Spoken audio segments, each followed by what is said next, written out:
When Dorothy was a little girl, she was fascinated by her goldfish.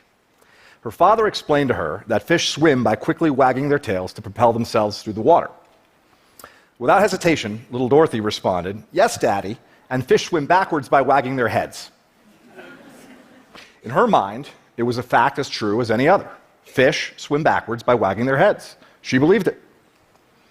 Our lives are full of fish swimming backwards. We make assumptions and faulty leaps of logic. We harbor bias. We know that we are right and they are wrong. We fear the worst. We strive for unattainable perfection. We tell ourselves what we can and cannot do. In our minds, fish swim by in reverse, frantically wagging their heads, and we don't even notice them. I'm going to tell you 5 facts about myself.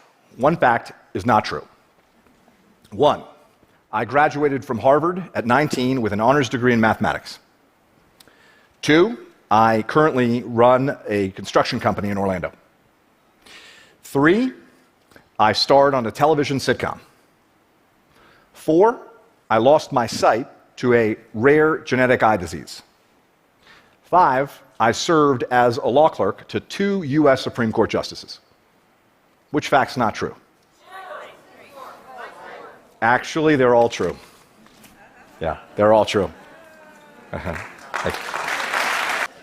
Now, did you struggle with number 4, my blindness? Why is that? We make assumptions about so-called disabilities. As a blind man, I confront others' incorrect assumptions about my abilities every day. My point today is not about my blindness, however.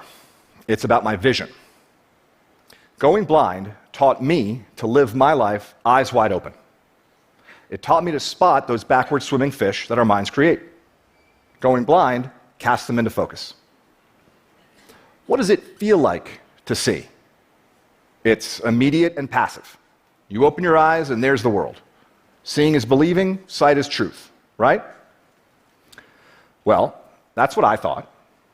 Then, from age 12 to 25, my retinas progressively deteriorated.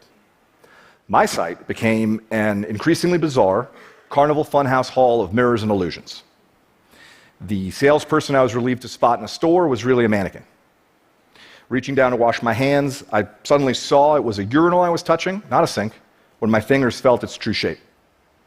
A friend described the photograph in my hand, and only then I could see the image depicted. Objects appeared, morphed, and disappeared in my reality. It was difficult and exhausting to see. I pieced together fragmented, transitory images, consciously analyzed the clues, searched for some logic in my crumbling kaleidoscope, until I saw nothing at all.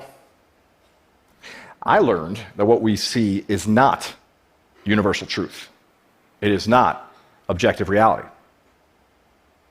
What we see is a unique, personal, virtual reality that is masterfully constructed by our brain. You create your own reality and you believe it. I believed mine until it broke apart. The deterioration of my eyes shattered the illusion. You see, sight is just one way we shape our reality. We create our own realities in many other ways. Let's take fear as just one example. Your fears distort your reality. Under the warped logic of fear, anything is better than the uncertain. Fear fills the void at all costs, passing off what you dread for what you know, offering up the worst in place of the ambiguous, substituting assumption for reason. Psychologists have a great term for it, awfulizing. Right? Fear replaces the unknown with the awful. Now, fear is self-realizing.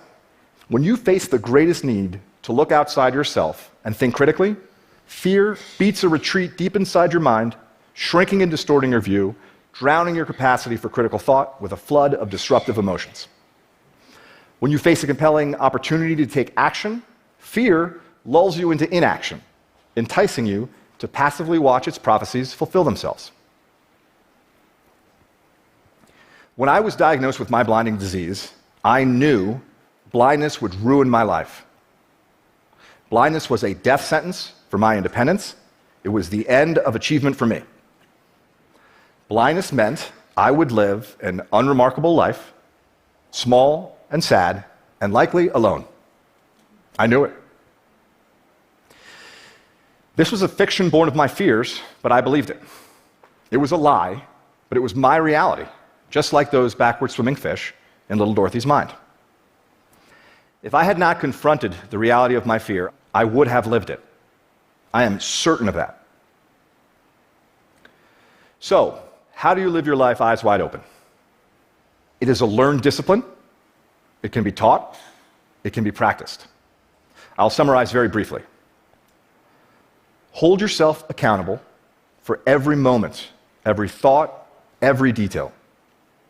See beyond your fears, recognize your assumptions, harness your internal strength, silence your internal critic, correct your misconceptions about luck and about success, accept your strengths and your weaknesses and understand the difference. Open your hearts to your bountiful blessings. Your fears, your critics, your heroes, your villains, they are your excuses, rationalizations, shortcuts, justifications, your surrender. They are fictions you perceive as reality. Choose to see through them. Choose to let them go. You are the creator of your reality.